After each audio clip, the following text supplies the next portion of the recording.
திவ்யகர்த்தர் உயிர்த்த திருநாளுக்கு பின்வரும் 3வது ஞாயிற்றுக்கிழமைக்கான தியான பிரசங்கம். கால நேரத்தினுடைய மதிப்பின் பேரில் அச்சிஸ்டர் அல்போன்ஸ் மரி லிகோரியார் நிகழ்த்திய தியான பிரசங்கம். இன்னும் கொஞ்ச காலம், அதன் பின் என்னை காண மாட்டீர்கள். கால நேரத்தை விட குறுகியது ஒன்றுமில்லை, ஆனால் கால நேரத்தை விட அதிக மதிப்புள்ளதும் ஒன்றுமில்லை. கால நேரத்தை விட குறுகியது ஒன்றுமில்லை, ஏனெனில் கடந்த காலம் இனி வராது, வருங்காலமான எதிர்காலமோ நிச்சயமில்லை. நிகழ்காலமோ ஒரு நொடிப்பொழுது நேரமாக மட்டுமே இருக்கிறது. இன்னும் கொஞ்ச காலம், அதன் பின் என்னை காண மாட்டீர்கள் என்று கூறும்போது இந்த அர்த்தத்தில் தான் நமது ஆண்டவர் கூறினார். அப்போஸ்தலரான யாகப்பர் கூறுவது போல், புகையைப் போல் விரைவிலேயே சிதறி மறைந்து போகும் நம் ஜீவியத்தை பற்றி நாமும் இதேபோல் கூறலாம். உங்கள் ஜீவியம் எப்பேற்பட்டது? கொஞ்ச நேரம் தோன்றி பின்பு ஒழிந்து போகும் புகையல்லோ என்ற யாகப்பர் நிருபத்தில் வாசிக்கிறோம். ஆனால் இந்த ஜீவியத்தின் கால நேரம் எவ்வளவுக்கு விலை மதிப்புள்ளதாய் இருக்கிறதோ அவ்வளவுக்கு அதிக குறுகியதாய் இருக்கிறது. ஏனெனில் அதன் ஒவ்வொரு நொடிப்பொழுதையும் நாம் நன்றாக செலவழித்தால் நம்மால் மோட்சத்திற்கான பேறுபலன்களின் திரவியங்களை சம்பாதிக்கக்கூடும். ஆனால் நாம் இக்கால நேரத்தை மோசமாக கெட்ட விதமாக செலவழித்தால் அந்த நேரத்தின் ஒவ்வொரு நொடிப்பொழுதிலும் பாவத்தை கட்டிக்கொள்கிறோம். பாவத்தை கட்டிக்கொண்டு நரகத்திற்கு பாத்திரவான்களாகிறோம். இன்று சர்வேஸ்வரன் நம்ம கழித்திருக்கும் இக்கால நேரத்தினுடைய ஒவ்வொரு நொடிப்பொழுதும் எவ்வளவு விலை மதிப்புள்ளது என்பதையும், அதை இழந்து போகக்கூடாது என்பதையும், பாவத்தை கட்டிக்கொள்வதற்காக இந்த நொடிப்பொழுதுகள் நமக்கு கொடுக்கப்படவில்லை என்பதையும், நல்ல அலுவல்களை செய்து நம் ஆத்துமத்தை காப்பாற்றிக் கொள்ள வேண்டும் என்பதையும் பற்றி இன்றைய பிரசங்கத்தில் காண்பிப்பேன். இதோ ஆண்டவர் கூறுகின்றார், ஏற்புடைய காலமான வசந்த காலத்தில் நாம் உன் மன்றாட்டை கேட்டருளுவோம். ஈடேற்ற காலமான இரட்சணிய காலத்தில் உனக்கு உதவி புரிவோம் என்று இசையாஸ் ஆகமத்தில் வாசிக்கிறோம். இவ்வேதாகம பகுதியை பற்றி அச்சிட்ட சின்னப்பர் பின்வருமாறு விவரிக்கின்றார். ஏற்புடைய காலம் என்பது சர்வேஸ்வரன் நம்மீது தமது தேவ கொடைகளை பொழிவதற்கு தீர்மானித்திருக்கும் காலமாகும். மேலும் இதோ இப்போது அந்த ஏற்புடைய காலம் என்றும் கூறுகின்றார். இதோ இப்பொழுதே அந்த அனுக்கிரகத்தின் காலம், இதோ இப்பொழுதே இரட்சணித்தின் நாள் என்று மேலும் சின்னப்பர் கொரிந்தியருக்கு எழுதிய 2ஆம் நிருபத்தில் அறிவிக்கின்றார். அப்போஸ்தலர் இரட்சணை காலம் என்று நாம் அழைக்கிற தற்போதைய நிகழ்காலத்தை பயனில்லாமல் செலவழிக்க வேண்டாம் என்று நமக்கு அறிவுறுத்துகின்றார். ஏனெனில் ஒருவேளை இந்த இரட்சணிய நாளுக்கு பிறகு நமக்கு இரட்சணியம் இல்லாமல் போய்விட நேரிடலாம். காலமானது குறுகினதாயிருக்கிறது. ஆகையால் அழுகிறவர்கள் அழாதவர்களைப் போலவும், சந்தோஷிக்கிறவர்கள் சந்தோஷியாதவர்களைப் போலவும், விலைக்கு கொள்ளுகிறவர்கள் ஒன்றையும் சுதந்திரியாதவர்களைப் போலவும், இவ்வுலகத்தை அனுபவிக்கிறவர்கள் அதை அனுபவியாதவர்களைப் போலவும் இருக்க வேண்டும். இவ்வுலகத்தின் கோலம் மாயமாய் போகின்றது என்று அப்போஸ்தலரான சின்னப்பர் கொரிந்தியருக்கு எழுதிய முதல் நிருபத்தில் நமக்கு அறிவுறுத்துகின்றார். அப்படியென்றால் நாம் இவ்வுலகில் தங்கி ஜீவிக்க வேண்டிய காலம் மிக குறுகியதாயிருக்கிறது என்பதால் சின்னப்பர் அழுகிறவர்களை பார்த்து அவர்கள் அழக்கூடாது, ஏனெனில் அவர்களுடைய துன்ப துயரங்கள் விரைவில் கடந்து போய்விடும் என்று கூறுகின்றார். அதேபோல் அவர் சந்தோஷமாயிருக்கிறவர்களிடம் அவர்கள் அனுபவிக்கிற இன்பங்கள் மீது அவர்கள் கவனம் செலுத்தக்கூடாது என்று கூறுகின்றார். ஏனெனில் அந்த இன்பங்கள் எல்லாம் விரைவில் முடிந்து விடும் என்று அறிவுறுத்துகின்றார். இவ்விதமாக நாம் கடந்து போகும் நிலையில்லாத இவ்வுலக நன்மைகளை அனுபவிப்பதற்காக அல்லாமல் நித்திய ஜீவத்தை சம்பாதித்துக் கொள்வதற்காக நாம் இந்த உலகத்தை பயன்படுத்திக் கொள்ள வேண்டும் என்று அப்போஸ்தலர் தமது அறிவுரையின் பிரசங்கத்தை முடிக்கின்றார். மகனே, கால நேரத்தை சரியாக பயன்படுத்து. என்று திவ்யஸ்பிருதி சாந்துவான சர்வேஸ்வரன் அறிவுறுத்துகிறதை சர்வப்பிரசங்கி ஆகமத்தில் வாசிக்கிறோம். மகனே, சர்வேஸ்வரன் உனக்கு அளிக்கக்கூடிய மகா விலைமதிப்புள்ளதும் மாபெரும் கொடையுமான கால நேரத்தை வீணாக செலவழிக்காமல் பயனுள்ளதாக செலவழிக்க கற்றுக்கொள். சர்வேஸ்வரனுடைய மதிப்பை போல் அவ்வளவு அதிக மதிப்பை கால நேரம் பெற்றிருக்கிறது. ஏனெனில் நன்றாக செலவழிக்கப்பட்ட கால நேரத்தின் ஒவ்வொரு நொடிப்பொழுதும் நாம் சர்வேஸ்வரனை உடைமையாக கொள்வதற்கான பேறுபலனை சம்பாதிக்கிறோம் என்று சியன்னா பெர்னர்தீன் கற்பிக்கின்றார். மேலும் இவ்வுலக ஜீவத்தின் ஒவ்வொரு நொடிப்பொழுதிலும் மனிதன் தன் பாவங்களுக்கான மன்னிப்பையும் தேவ வரப்பிரசாதத்தையும் மோட்ச மகிமையையும் அடைந்து கொள்ளலாம் என்று அதே வேத பாரகரான சேனா பெர்னர்தீன் தொடர்ந்து கூறுகின்றார். ஆகவே கால நேரத்தினுடைய இழப்பை விட அதிகமான இழப்பினுடைய மாபெரும் தருணம் வேறு எதுவும் இல்லை என்று போனவெந்தூர் கூறுகின்றார். ஆனால் கால நேரத்தை விட விலை மதிப்புள்ளது வேறு ஒன்றும் இல்லாமல் இருந்த போதிலும் மனிதர்களுடைய மதிப்பீட்டில் கால நேரத்தை விட குறைவானது வேறு ஒன்றுமில்லை என்று இன்னொரு இடத்தில் பெர்னார்டினோ கூறுகின்றார். சிலர் 4 அல்லது 5 மணி நேரங்களை விளையாடுவதில் செலவழிப்பதை நீங்கள் காண்பீர்கள்.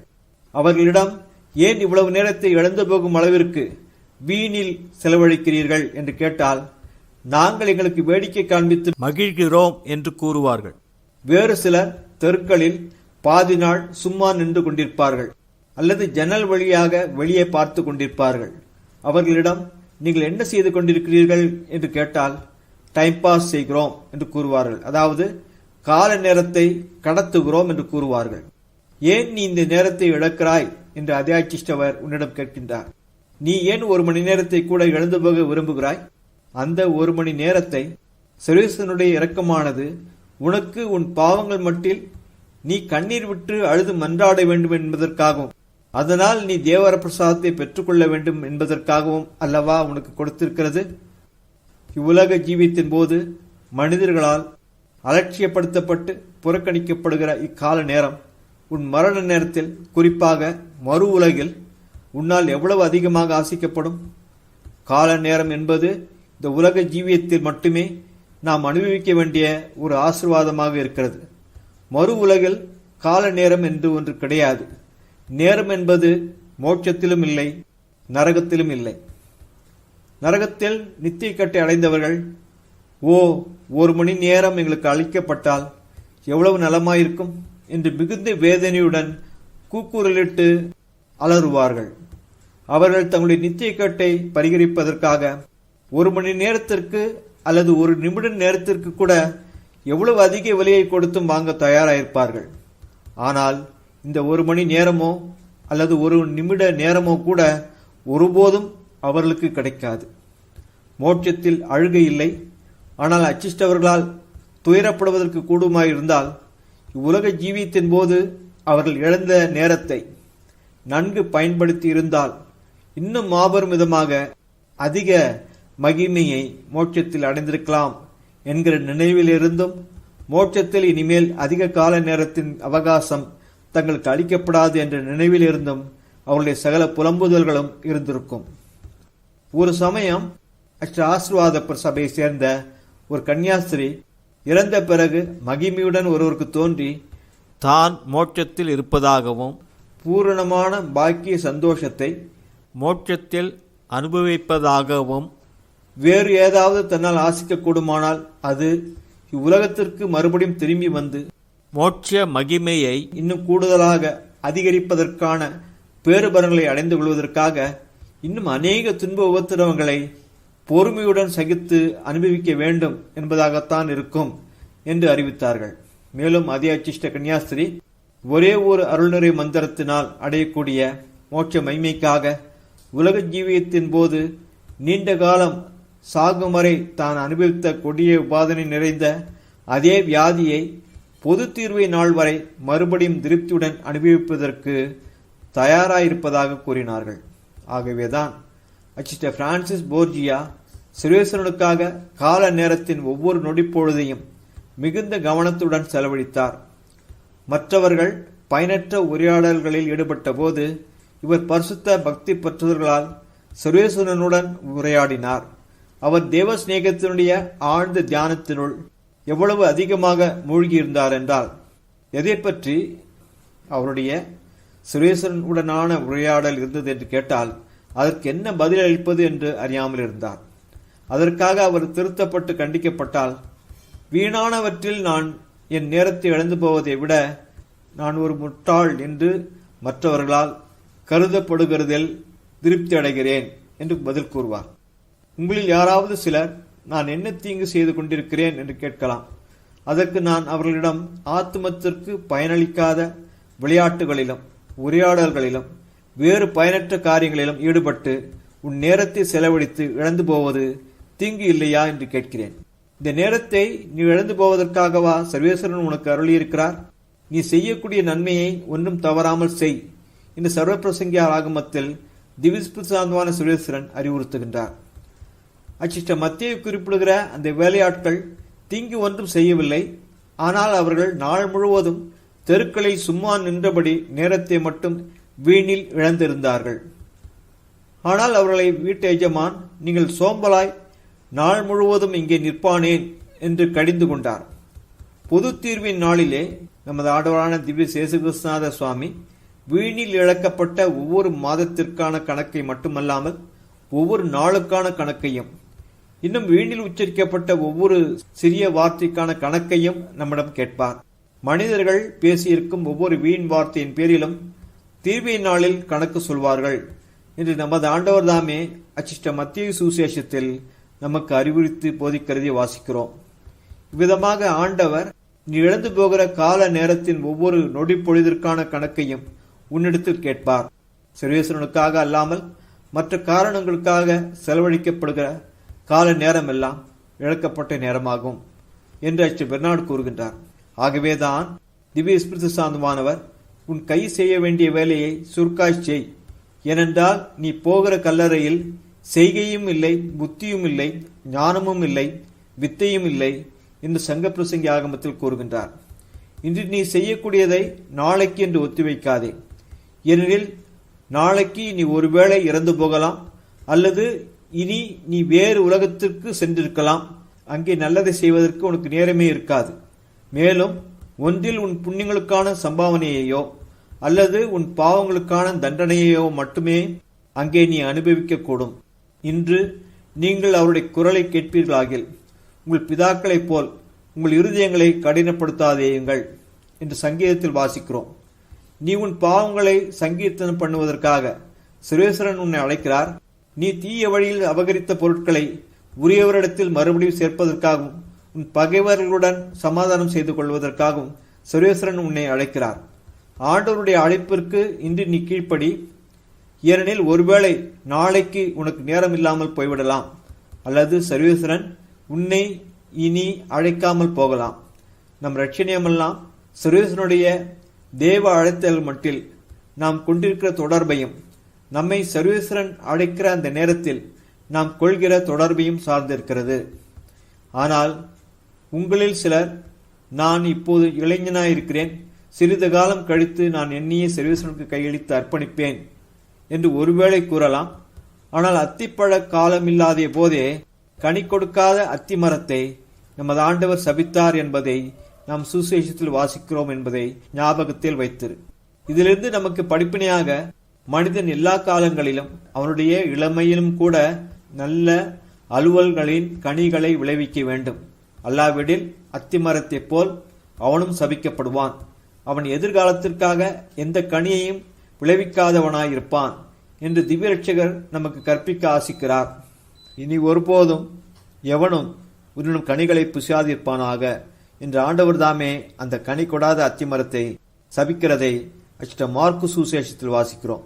மனம் திரும்பி ஆண்டவரிடம் சேர தாமதியாதே, நாளுக்கு நாள் தாமதம் செய்யாதே. ஏனெனில் அவர் கோபம் திடீரென வரும், பழிவாங்கும் காலத்திலே உன்னை சிதறடிப்பார் என்று சர்வப்பிரசங்கியார் ஆகமத்தில் வாசிக்கிறோம். உன் ஆத்துமம் பாவ நிலைமையில் இருக்கிறதை கண்டால் அதற்காக மனசாவப்படுவதற்கு தாமதியாதே, அதை பாவ சிங்கத்தனம் செய்வதற்கும் தாமதியாதே. அதை நாளை வரைக்கும் கூட தள்ளி போடாதே. இன்று உன் பாவங்களை பாவ சிங்கத்தனம் செய் என்று உன்னிடம் கூறுகிற சர்வேஸ்வரன் உன்னை அழைக்கிற குரலொலிக்கு நீ கீழ்ப்படியாவிட்டால் இன்றே கூட உன் பாவ நிலைமையிலேயே சாவு உன்னை மேற்கொண்டு விடலாம். நாளைக்கு உன் ரட்சணத்திற்கான எந்த நம்பிக்கையும் இல்லாமல் போகலாம். பசாசு நம் முழு ஜீவியத்தையும் மிக குறுகிய காலத்திற்குரியதாகவே கருதுகிறது. ஆகவே தான் அது ஒரு நொடி பொழுதையும் வீணாக்காமல் இரவு பகலாக நம்மை சோதித்துக் கொண்டிருக்கிறது.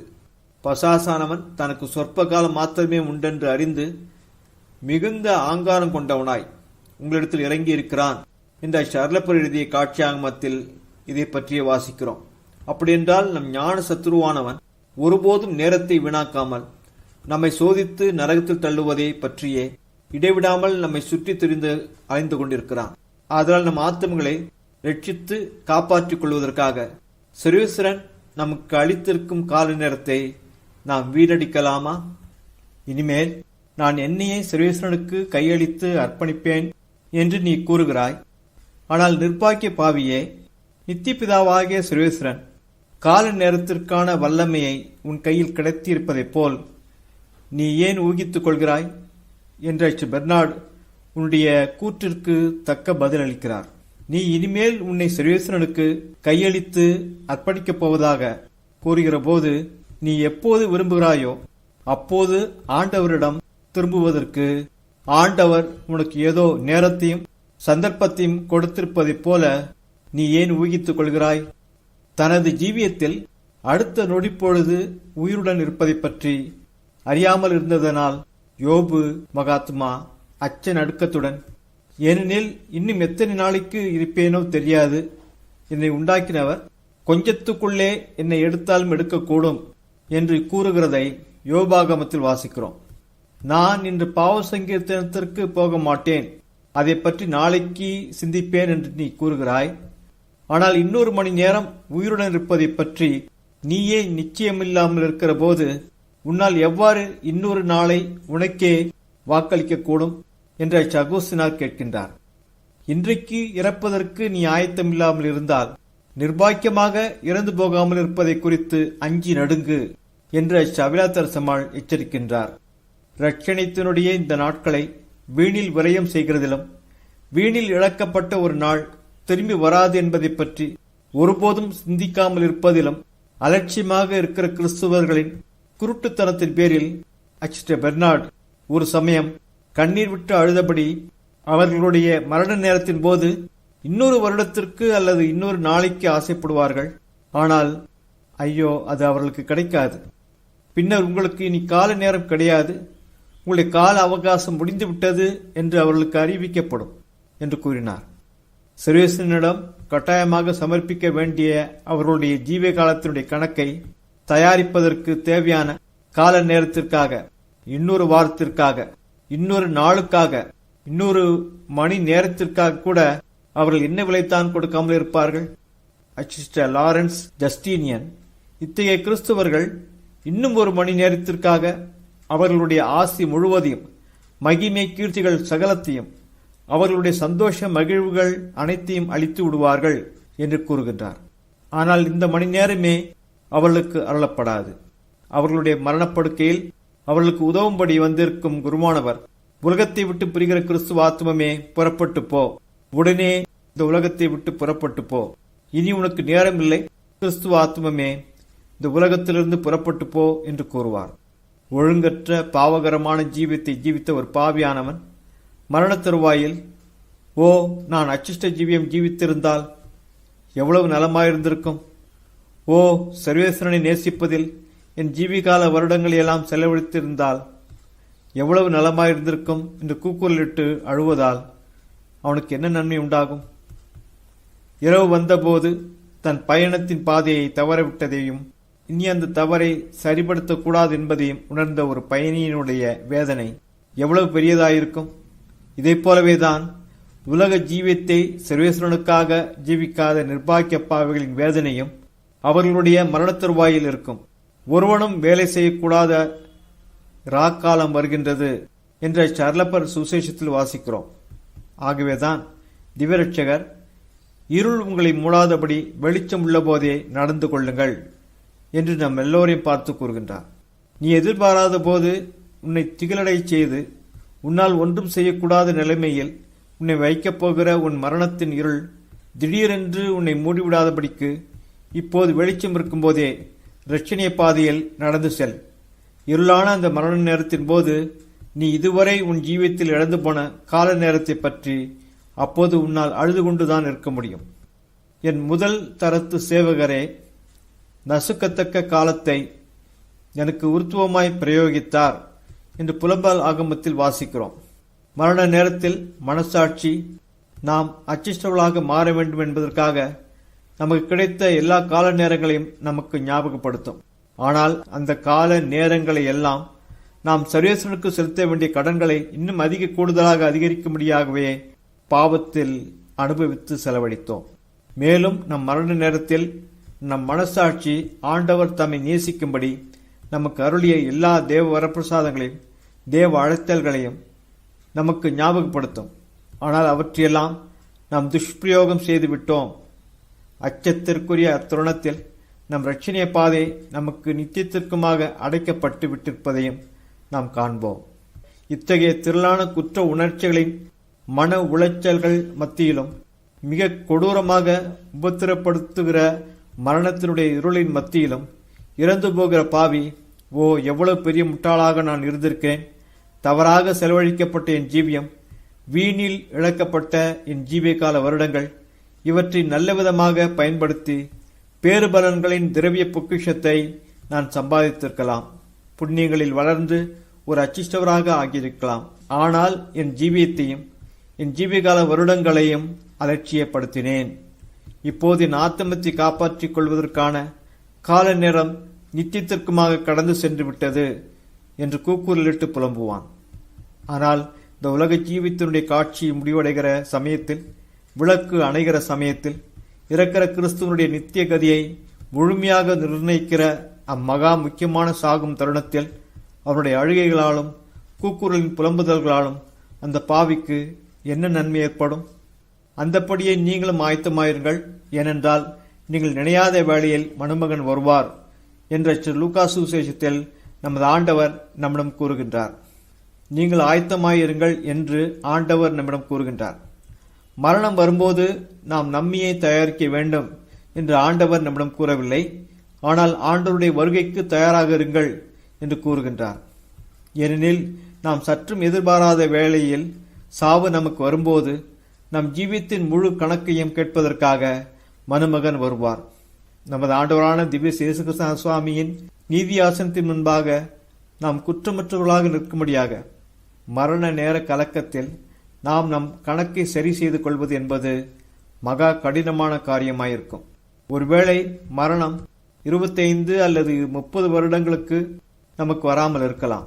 ஆனால் அது மிக துரிதமாக ஒரு வருடத்திலோ அல்லது ஒரு மாதத்திலோ கூட வரலாம். ஒருவனுக்கு எதிராக நீதிமன்றத்தில் ஒரு வழக்கு இருக்கிறது என்றும் அதன் தீர்ப்பில்தான் அவனுடைய ஜீவியமே சார்ந்து இருக்கிறது என்றும் இருந்தால் அதை பற்றி அவன் பயப்படுவது நியாயமானது. அவனுடைய வழக்கு விசாரணைக்கு வரும் நாள் வரை அவன் நிச்சயமாக காத்திருக்க மாட்டான். எவ்வளவு விரைவில் கூடுமோ அவ்வளவு துரிதமாக அவன் தனக்காக வாதாடக்கூடிய திறமையான ஒரு வழக்கறிஞனை வரவழைத்து அமர்த்தியிருப்பான். நாம் என்ன செய்கிறோம்? ஒரு நாள் நாம் நிச்சயமாக நடுத்திருக்கப்படுவோம் என்பதை அறிந்திருக்கிறோம். அந்த நடுத்தீர்வின் தீர்ப்பில்தான் நம் நித்திய கதி, நித்திய ஜீவியம் சார்ந்திருக்கிறது. அந்த நாள் மிக அண்மையில் இருக்கிறது என்பதையும் நாம் அறிவோம். இருந்த போதிலும் நாம் இன்னும் கூட நம் கால நேரத்தை வீணில் இழக்கிறோம். நம் ஜீவியத்தின் கணக்கை சரி செய்வதற்கு பதிலாக நமக்கு நித்திய தண்டனையை பெற்றுத்தரக்கூடிய பாவாக்கரங்களை பல மடங்கு கூடுதலாக அதிகரிக்க செய்து கொண்டிருக்கிறோம். அப்படியென்றால் இதுவரை நாம் நம் கால நேரத்தை சர்வேஸ்வரனை மனநோகச் செய்வதற்காகவே பயன்படுத்தியிருந்தால், நாம் நமது நிர்பாக்கியத்தின் பேரில் இனிவரும் நம் ஜீவியத்தின் எஞ்சிய காலத்தில் அழுது புலம்புவதற்கும், ஆண்டவரே என் ஆத்தும துக்க சாகரத்தோடு உமது முன் என் ஜீவிய வருஷங்களை எல்லாம் ஆராய்ச்சி செய்வேன் என்று இசையாசாகமத்தில் புலம்புகிற எசேக்கியாஸ் அரசனுடன் சேர்ந்து இடைவிடாமல் கூறி புலம்புவதற்கும் மாபெரும் முயற்சி எடுப்போமாக. நாம் மிக மோசமாக பாவத்தில் செலவழித்த நம் ஜீவிய கால நேரத்தை புண்ணிய செயல்கள் மூலம் ஈடு செய்யும்படியாக எங்கிருக்கும் நம் ஜீவிய காலத்தை ஆண்டவர் நமக்கு அருளுகின்றார். நமக்கு கால நேரம் இருக்கும் போதே நன்மை செய்வோமாக.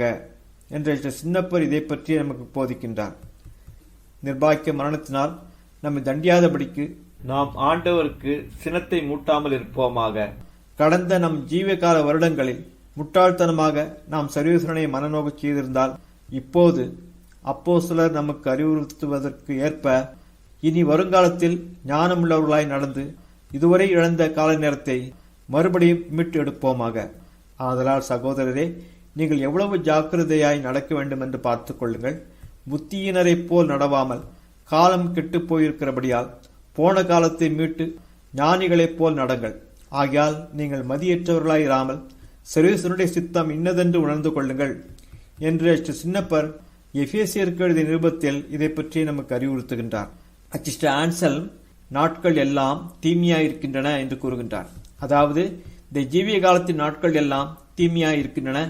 ஏனெனில் இந்நாட்களில் ஆயிரக்கணக்கான பாவ சோதனைகளுக்கு நாம் உட்படுகின்றோம். மேலும் நித்திய துயரத்தினுடைய ஆபத்துகளுக்கும் உட்படுகிறோம். ஆகையால் நித்திய கேட்டின் அழிவிலிருந்து தப்பித்துக் கொள்வதற்கு சகல கூடுமான கவனமும் அவசியமாய் இருக்கிறது. நித்திய நன்மைகளை சம்பாதிப்பதற்காக அவசியம் ஏற்படும் போது தற்காலிக இழப்புகளை பொறுமையுடன் ஏற்று அனுபவிக்கிற சூழல் ஏற்பட்டால் ஒழிய கால நேரத்தை மீட்டு எடுப்பதற்கான அர்த்தம் என்ன என்று அச்சிஸ்ட அகோஸ்தினார் கேட்கின்றார். விடாமுயற்சியுடன் தேவசித்தத்தை நிறைவேற்றுவதற்காக மட்டுமே நாம் ஜீவிக்க வேண்டும். அவசியம் ஏற்பட்டால் நித்திய நன்மைகளை, நித்திய ஜீவத்தின் மீதான ஆவல்களை அலட்சியப்படுத்தி புறக்கணிப்பதை விட தற்காலிக துன்பங்களை ஏற்று அனுபவிப்பது மேல். ஓ, எவ்வளவு நன்றாக சின்னப்பர் அவர் இழந்து போயிருந்த கால நேரத்தை மீட்டெடுத்தார். சின்னப்பர் அப்போஸ்தலர்களிலே கடைசியானவராய் இருந்த போதிலும் மற்ற அப்போஸ்தலர்கள் எல்லோரையும் விட அதிகமாக அவர் நிறைவேற்றிய மாபெரும் அப்போஸ்தல அலுவல்களின் உழைப்பின் காரணமாக அவர் அடைந்த பேருபலன்களில் முதலானவராக திகழ்கிறார் என்று அச்சிஸ்ட ஜெரோம் கூறுகின்றார். ஒவ்வொரு நொடிப்பொழுதிலும் நித்திய நன்மைகளின் மகா பெரிய பொக்கிஷ திரவியங்களை சேர்த்து வைக்க வேண்டும் என்பதை பற்றி நாம் கருத்தில் கொண்டிருப்போமாக. நீ சுற்றி வருகிற ஒரு பெரிய நிலத்தை உன் உடைமையாக்கி கொள்ளலாம் என்றும், அல்லது எத்தனை பணங்களை உன்னால் எண்ணக்கூடுமோ அத்தனை பணம் உனக்கு கிடைக்கும் என்றும் உனக்கு வாக்களிக்கப்பட்டால் நீ நேரத்தை வீணில் இழந்து போவாயா? உடனடியாக நீ உடைமையாக்கி கொள்ள ஆசிக்கிற நிலத்தை சுற்றி நடக்க ஆரம்பித்து விடுவாயல்லவா? அல்லது பணத்தை எண்ண துவக்கி விடுவாயல்லவா? அதுபோல இப்போது ஒவ்வொரு நொடிப்பொழுதும் நித்திய நன்மைகளின் பொக்கிஷ திரவியங்களை சம்பாதிப்பதற்கான வல்லமையை நீ கொண்டிருக்கிறாய் என்பதை நன்றாக உன் கருத்தில் எப்போதும் கொண்டிரு. கால நேரத்தின் மதிப்பை பற்றியும் உன் நித்திய கதி முழுவதும் நீ செலவழிக்கிற இந்த கால நேரத்தையே சார்ந்திருக்கிறது என்றும் இவ்வளவு அறிந்த பிறகும், இதெல்லாம் உணர்ந்த பிறகும் நீ கால நேரத்தை தவறாக வீணில் துஷ்பிரயோகம் செய்வாயா? நான் இன்று செய்யக்கூடியதை நாளைக்கு கூட செய்யக்கூடும் என்று நீ கூறாதே.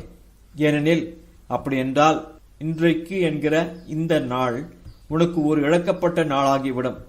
அந்த நாள் ஒருபோதும் உனக்கு திரும்பி வராது.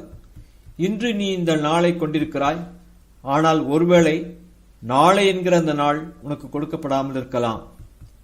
ஓ மகாபரிசு தேவமாதாவே, என்மேல் இவ்வளவான சிநேகமும் இரக்கமுள்ள தேவரீரிடம் சோதனை வேளைகளில் நான் எப்போதும் உதவி தேடி ஓடி வர தேவையான நல்ல மனதையும், ஆண்டவரை தினமும் அதிகமாக நேசிக்கவும், தேவரின் பேரில் உத்தமமான பக்தியை கொண்டிருக்கவும், ஒவ்வொரு மணித்துளி நேரத்தையும் நித்திய நன்மைகளை சம்பாதிப்பதற்காக உத்தமமான விதமாக செலவிடுவதற்கு தேவையான நல்ல மனதையும், தேவ வரப்பிரசாத உதவியையும், நல்ல பவர் சங்கீதனும் அடிக்கடி செய்ய தேவையான தேவ வரப்பிரசாதத்தையும் அடித்தள்ள வேண்டும் என்று மன்றாடுகிறேன். ஆமேன்.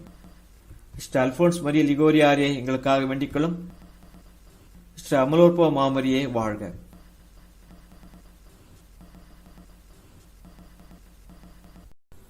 திவ்ய கர்த்தர் உயிர்த்த திருநாளுக்கு பின்வரும் 3வது ஞாயிற்றுக்கிழமைக்கான தியான பிரசங்கம். கால நேரத்தினுடைய மதிப்பின் பேரில் அச்சிஸ்ட அல்போன்ஸ் மரிய லிகோரியார் நிகழ்த்திய தியான பிரசங்கம். இன்னும் கொஞ்ச காலம், அதன் பின் என்னை காண மாட்டீர்கள். கால நேரத்தை விட குறுகியது ஒன்றுமில்லை, ஆனால் கால நேரத்தை விட அதிக மதிப்புள்ளதும் ஒன்றுமில்லை. கால நேரத்தை விட குறுகியது ஒன்றுமில்லை, ஏனெனில் கடந்த காலம் இனி வராது, வருங்காலமான எதிர்காலமோ நிச்சயமில்லை.